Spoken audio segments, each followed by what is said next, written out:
And here we are, we're back. Hi, Adriana. How are you? I'm good, and how are you? Good, good. That's good. It's been a good week, and everybody has to be inspired by the nice weather we've been having. Beautiful, clear days, blue skies. I live for this weather. And did you notice how it's getting brighter earlier? I know. And then it's the time change this weekend. I So know. I just live for spring. I come alive. I really do. Yeah, good for you. I'm on the early mass tomorrow morning, which is at 8 o'clock, which means that I really do have to go to bed early tonight because I lose that extra hour. My husband and I, we debated who's going to get up with the dog tomorrow. So we're like negotiating. So I said, well, I'll do Saturday morning if you do Sunday morning. So I got up with her today so I can sleep in tomorrow. He's a good man. He really does love me. Good for you and good for him. Yes, he is good to me. Good. So how was your week? Anything interesting in the world of the Vatican or the Pope? I really liked some of the articles I was reading on American Magazine after his visit to Iraq. Yeah, I think there are little things and big things that have happened. I missed. I don't know if you picked up on it, but I missed that the president. If you caught any of the footage of the president of Iraq, you can see how excited he is when Pope Francis leaves. But there is footage of him as for the departure where he is moved. The president? The president. Really? And he has declared that that every year from now on, the Iraq will celebrate the meeting between Pope Francis, Pope Francis's visit to Ur, and the meeting between the Sistani, Omar Sistani, and Pope Francis. Wow. That's huge. That's huge. That is huge. It's huge. Huge. And the news that Sistani again encouraged the Christians who remain in Iraq to remain in Iraq, specifically spoke to the Muslim community to say that they are our brothers and sisters. This is their land. And then there's the bigger international implications that has. You probably saw the article from America where Gerard O'Connell, where he's talking about seeing Muslims at the side of the road waving flags as the Pope was driving by. We were watching history. This is history making. The fact that they're going to celebrate this annually now. And isn't that incredible? I think that's incredible. I mean, I won't hold my breath. I'll wait till next year and see what happens. Absolutely. A year from now. That's right. And I mean, there are strong forces that are trying to also discredit this visit. And it's not just it's on both sides. It's both the Christian and the Muslim community. Yes. Some of the commentary on the Catholic side is very sad, very, very sad. A friend of mine who is well versed in the interfaith work between the Abrahamic faiths, Judaism, Christianity, and Islam, told me once that there's a piece of writing that the prophet wrote, and it's basically declaring that Muslims are to look after the Christians. Yes, it's one of what they call the surahs, which is one of their, I guess what this raises is this very interesting insight that you can do whatever you want to with the scriptures, whether they're Christian, whether they're the Christian scriptures, or whether they're the scriptures from any other Hebrew scriptures, whether it's the Quran, whether it's any other significant religious writing. You can do whatever you want to with it, and I mean that is problematic. That is very, and in the Christian context, I mean, that goes back to the early days about even how,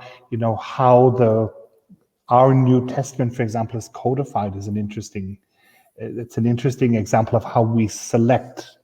Yeah. Texts were selected and texts were not as selected, and then theories begin to develop, which are not helpful. Yes, I agree. So picking up from our conversation last week, so Right. we're not moving too fast through the reasons why Father James outlines why believers don't pray. We're going to have a book as long as his book by the time we're done. Yes, or we'll have a tome. But last week we talked about the reason that people don't pray being because they don't consider themselves holy. And I actually rewatched it, and some things came to mind that I think were important, and Father Khan and I are going to chat about a bit about it. And my suspicion is, and I think it's a safe, educated guess, is that we have a hard time with our humanity. Mm-hmm. So with the incarnation, we struggle that God would choose to be human because we don't like being human. There's a lot of things being human we can't control: grief, mental health, mental illness, our sexuality. That we could be reduced to like moods. Our moods could be a result of what we eat and the chemistry in our stomach and our brain. We have a hard time with this. What are your thoughts, Father Khan? Oh God, this could be a long one. I know. Leave it up to me, right? I know. I think one of the again. So this is what I notice in what I do, in the work that I do. I think somewhere in childhood, somewhere along the journey, we get into this. We're so awed by the bigness of God and the mightiness of God, using a lot of Old Testament language. That begins to interfere with how we're in relationship with God. What is not helpful, especially in the Christian experience, is the way often that we come to God. We see God as the judge, the one who, again, it's very Old Testament, the one who has the big book. And that was one of my, that's something that I struggled with when I was a teenager and a student at going away to college and university. It was we were talking about stages of faith, I think, a few weeks ago. It was leaving childhood and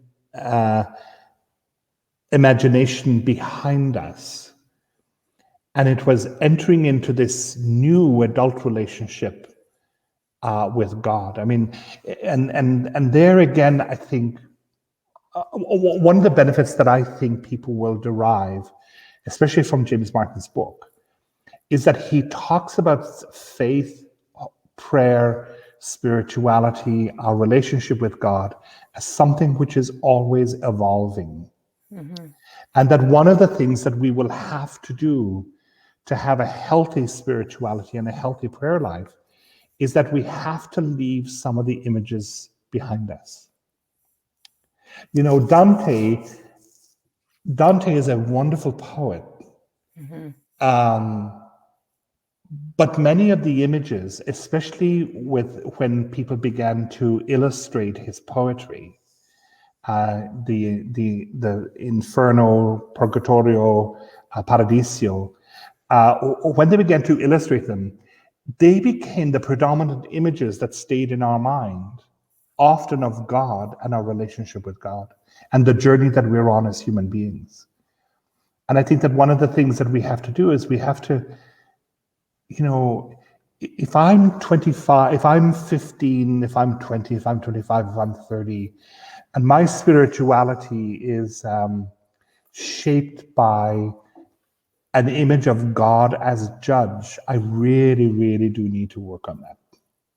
You know what I say to the kids? I equate it to how they grow up in their relationship with their parents. And I try to be funny. I try to lighten the mood when they're in the chapel for reconciliation preparation. And it's really me just teaching them about reconciliation and growing up in their faith. And I always joke and say, I hope that at this point in your life, at 15, 16, 17, that you don't talk to your parents the way you would when you were 5, because then, we'd have to talk. Right. I'm sure when you go out with your parents aren't looking at you at your 16-year-old self saying, do you have to go pee pee? Do we need to, bring your teddy bear? And I hope they get what my point, that we have to also, to say our relationship with God evolves. It just means, well, we grow up, we move from, infant to adult with our parents, and the relationship changes. Well, same with God. It's going to change. Absolutely. I have the benefit of now and then of my nieces and nephews visiting. I'm the exotic uncle who lives in Canada, and Canada is one of those places that now, as young adults and as university students and as young people in the workforce, they're very happy to visit. And it is, and again, please God, they're not going to see this, but it is interesting sometimes, the conversations that we have, because we've talked about their relationship with their parents. And one of the interesting things that I can say to them is that, you might struggle now with an attitude or with something with your parents, but you will arrive, as I did myself, at a point in your adulthood when you're going to suddenly realize that there's a whole other side to your parents that you never knew. Or you're going to have an insight into your parents that will be very, very, that will be instructive and enlightening. I will. I said, I think we begin to, and that's part of that evolutionary process of becoming who we really are. There's that lovely line of the scriptures. We are wonderfully made. We need to remember that we're becoming. We're not finished yet. And we won't be. We never reach a stage where we're done. Absolutely. Because I notice, I look back in my 20s, I was searching. My 30s, that's I started my career late at 30. So I was new, I was nervous, I was self-conscious, full of self-doubt. Am I doing chaplaincy right? Then in my 40s, I reached a new level of confidence where I'm like, yeah, I got this. I can, if the administration asked me to put a prayer service together in 2 hours, okay, I could do it. Whereas now, as I approach my 50s, well, it's even a different kind of confidence. Absolutely. And expertise. So it's and don't you find that we grow in confidence because we're becoming more interested in ourselves, because we're in relationship with other people, with others. Yes. It's I think, again, and this I think goes back to the beginning of our conversation. I think when it comes to prayer, there's a reluctance to reach out or to reach beyond ourselves, often until there's a crisis. Yes. And that's one of the things I would love to say to students, that I love to say to students and I love to say to adults, that the more you allow yourself to be open to other experiences, the more you allow yourself to hear the stories of others, the more I think the more grateful you're going to be that you allowed yourself to do that. Yes. There, Father Ron Rolheiser and Father Richard Rohr did this talk once, and I got the CD for it. where they talk about the first half of life and the second half of life, and how the first half of life, of course, you're driven to, create a career, prove yourself, make a name for yourself, kind of grow beyond the family that you've known. And then the second half of life is those things aren't as important anymore. It's a shift in priorities, a shift in, I don't know, I find I'm relaxing more. I don't get my knickers in a knot over little things that I did 20, 30 years ago. Right. Yeah. There was, did you see the interview with, there's a wonderful long interview, it's a documentary on Robin Williams. No, I didn't. And I mean, he doesn't get into the whole question of prayer and spirituality, but in actual fact, technically you would say, well, where in it does he talk about prayer and spirituality? But in actual fact, if you listen to him, and listen to him describing the dark nights that he experienced in his life, he's very upfront about how he has had how unfortunately before his death, he had a lifetime struggle with darkness. Yes. But in fact, but he also had this uncanny ability to be able to pull back, to be able to dialogue with what is happening, and to be able to make connections. Interesting. Which is, and I think that that's what a good prayer life is about. That it's about openness. It's openness to God and the experience of God in our lives. But it's about openness to journeying not on your own. I'm not journeying on my own. I'm journeying with others. And journeying with others means that I'm willing to trust allowing others into my life story, and I'm willing to allow others to have an impact on my life story. You know what I find curious about the comedians we revere, like Robin Williams and other comedians? Usually they're the ones who are struggling with something. Oh, yeah. And somehow, and I would call this a very holy thing, how they transcend their suffering and bring joy.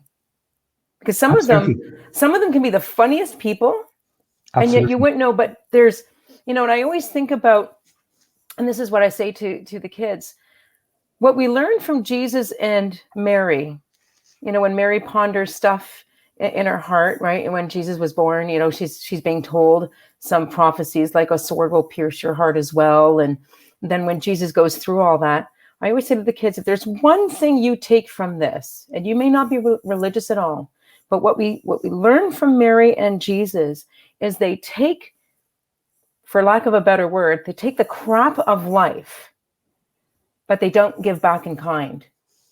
They give back compassion. They give back humanity, right? Jesus is being spat in, like we do anything and everything to avoid the humiliation and anything that Jesus suffered. We don't want to be humiliated. We carry our guilt and our shame very secretly, but we don't want that. And yet, and there's Jesus taking it all in and giving back kindness, That's right. the divine love. And so I think it's hard for us to be human because from my, again, limited experience, when people are mean to each other, the knee-jerk reaction is to be mean back because, well, I don't want you to threaten who I am, so I'm going to lash back. It takes a strong person. Absolutely. I think what it demonstrates to us is that we have to become weak in order to become strong. St. Paul. Absolutely. The example of Jesus is brilliant, and maybe as preachers, maybe as leaders of prayer, we need to pay more attention to this. I'm thinking of the scene in the Garden of Gethsemane, Like if you look at what's happening in that garden, Jesus is having a breakdown. He is. He doesn't Because want it to happen. let this cup pass from me. You will have some religious people who say, well, that's, they just put that into the gospel. Jesus knew how it was all going to unfold. That's heresy. Because that's heresy. denying our humanity. That's denying his full humanity. Absolutely. And I mean, to be in the garden, to know that I am in this place with someone who is not strong enough and could betray me. He's smart, so he knows that it's coming to an end. This is it. This political. It's an incredible political scene. It's about politics as much as it is about faith. Yes. And he's a pawn in it. He's a pawn between the Roman Empire and the religious authorities. And that scene, to me, in the garden is a powerful scene of abandonment and despair. Now, some people will be very upset when I said Jesus was never abandoned by God. Actually, what we're witnessing here is the humanity of Jesus. Yes. Yeah. He felt. And that's right. And then take it to the cross. My God, why have you forsaken me? Imagine where that's coming from. Yes. Just for a minute, where that is coming from. And how many people say that too, with all the suffering that exists or that they've experienced? Hey, I went through heck. My family of origin was awful to me. They were abusive. Like, where's God? Absolutely. Right. And so I think they're tapping into what Jesus was feeling on the cross and through that whole experience. You again, speaking about students in your school. You have students in your school who are refugees, who are, in fact, they're not refugees because I was at the airport. We sponsored a family from Iraq. From Syria, and I was at the airport, and the morning the family came through that door, and you and I have been through that door many, many times. We can walk so freely. Yes. And for me, the most moving experience was they walked out that door, and Canada had decided you're not going to walk out as refugees, you're going to walk out as permanent residents of Canada.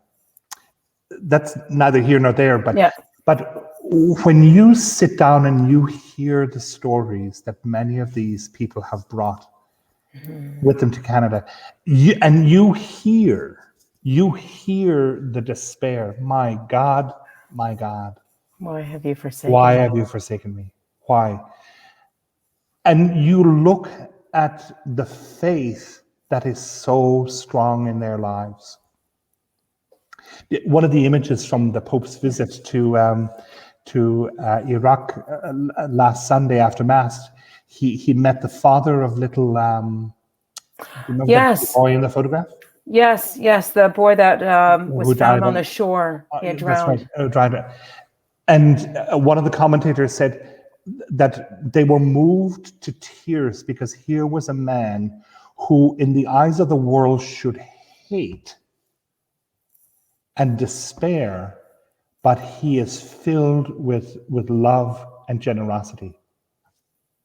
Yeah. My God, why have you forsaken me? Because despair can lead to great darkness, can lead to light. Yeah. The great Saint John of the Cross, who is one of the great spiritual guides to come out of the medieval world. Yes. What nobody will talk about in the story of Saint John of the Cross was how he was persecuted by his brothers in the Carmelite order. He was thrown into a dark cell, and he was there for several months. Oh my God. The clothes rotted off of it was so small, the clothes rotted off of his skin. And when you read the opening lines of his beautiful poem, It's one of the most beautiful poems of the ancient world, The Dark Night of the Soul. I'm sorry, I can't remember, the lines don't come immediately, but he talks about how in the darkness he hears the voice of the beloved, and the beloved calls him to come into the garden. Absolutely, he lost hope. He was in despair, but he never lost the little spark that led to this amazing mystic that we spend much of our lives quoting. And it goes back to the quote that you recalled from St. Paul. When we become weak, then we are strong. But there's something about, it's that fear of going into that weakness, and it's the fear of the change. That's right. Right. And this is another reason why James Martin says believers don't pray. We fear change. We don't want to become like that. I remember this is long before I encountered the Redemptorists, long before I studied theology. I went to a university Catholic campus ministry retreat. And I remember talking to a nun, and she said, back then, she said, before I entered the order, I wanted to study, I wanted to travel the world. But there was no way I could do it on my own. Then as soon as I entered this order, and I forget which order she joined, she said, I got educated, I was able to travel the world because the order has places in different countries. And it's funny because I didn't join a religious order, but I befriended the Redemptorists. They had a Redemptorist youth mission team running at the time. And so I had applied and I was accepted. And where were we stationed for that year from 98, 99? We were stationed in Terrace, BC. So I got to travel the country and see Canada because we drove from Toronto all the way to Terrace, BC. And then we worked with 5 or 6 communities in northern BC on parish-based youth ministry. So sometimes it's that fear, we don't want to become that person. But I found the best times I have with people are the people who are religious or in this work. I don't know, there's just something real and authentic about the good times that we have. And I think maybe the reality is that the secret that they've discovered is that our prayer lives and our spirituality, it is something we have to invest in and we have to work on. It's work. It's work, but we're scared of change, and I think the big change is, well, I don't want to let go of my good times, or I don't want to let go of drinking alcohol, or does this mean I can't swear anymore? Like this sort of thing. Not that swearing and drinking are values, but people think that they have to let go of their current life to embrace this pious life. And it's, well, no, we don't need to fear change because God created us humans. So God knows what we're all about. I've often met people in the many different things that I do, and they'll very quietly often come up and say, "Father, I lost God," or God abandoned me. And I'll say, that's not true. Actually, that's not true. The adventure for you is to find your way back, is to find don't go looking for God. Don't go looking for the God that you were in relationship with, or the Jesus that you had a strong bond with when you were 15 or 16. Go and look for the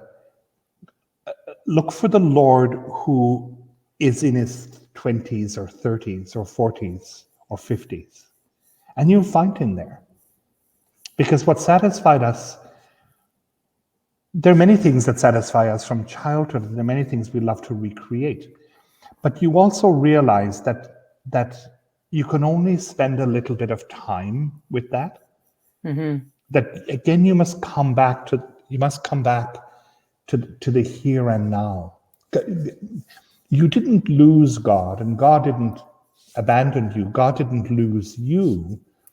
What happened is that you're on two different paths. You know that lovely poem by Robert Frost, Two Paths Diverge in the Wood? And I Yeah, took the one less and I took the traveled one one. less traveled. And sometimes you have to risk. Sometimes you have to Yes. risk taking that little path. I find that when I look back, when I embraced my humanity, that's when my relationship with God got stronger. Mm-hmm. But the more I tried to control my humanity, then it's not as strong of a bond. You can't control your relationship with me. I cannot control my relationship with God. Yeah. And because no one can. That's right, because God is the God of surprises. Yeah, God is God. God is the I am. Yeah. I am who I am. At the risk of being controversial, have you seen the TV series Fleabag? No. It is very interesting. I mean, it's very, very popular, and you're one of the few who haven't seen it. It seems. I know some people will be saying, "Why was Father Con watching that?" In the second series, there's a priest character in the series, and there's a fantastic interview with Phoebe Waller-Bridge, who's the English actress who created the series and wrote it. Okay. And she talks about she had a particular actor in mind he's more of a theater actor than TV and the stage, but she taught. So here in secular Britain, you have a very, very popular and a little bit controversial television series. And one of the central characters in the second series is a priest. And in the series, the two of them develop a friendship with each other, which grows to be stronger than a friendship. And she would like to take it to the next level. But what happens is that he decides, no, I guess I should have said spoiler alert here. He says no, because the attraction to serve God is much stronger. There are some gorgeous, gorgeous scenes of contemporary spirituality, I think, that could be helpful for anybody who is searching for God, the God that I've lost. But there's an interview that Phoebe Waller-Bridge gave where she was asked specifically about why did she write this character of the priest, and she went and she talked to a priest, a real priest, and she said so much of what you see in the character is modeled on who this priest is. Mm-hmm. And the reason why I like it in particular, because it's a positive presentation of the priesthood, but it's also a presentation of someone who has his act together. You would think, and he has his act together because several times we actually see him in prayer. Nice. Because we don't see that. That's right. And one of the places that we see him in prayer is in a Quaker meeting house. Interesting. Yeah, and which and you can see. So, and I remember thinking, wow, that this lady is smart who wrote the series, right? Because again, it goes back to this whole idea that if you want to be holy and if you want to pray, you must invest time. Yeah, it's like anything. Well, I think we should end there because we're coming up to 35 minutes. I almost think maybe we should start a podcast. That's something to think about. Yeah. So thank you, Father Con. I guess we'll pick up where we stopped next week. Very So good. for anyone watching, we hope this has helped your Lenten journey. Absolutely. Bye, Have a Adriana. good, take care, Father Con. Have a You good too. week, everyone.